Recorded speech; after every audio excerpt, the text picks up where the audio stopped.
ఇప్పటి వరకు ఎవరైతే నా ప్రాణాన్ని కాపాడారో ఇక పైన కూడా ఆయనే నన్ను కాపాడుతారు.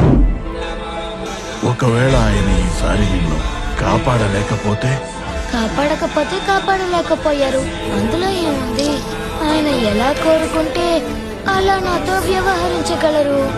ఎందుకంటే ఆయన ప్రతి పరిస్థితుల్లోనూ నా స్వామియే. ఓం నమో భగవతే వాసుదేవాయ.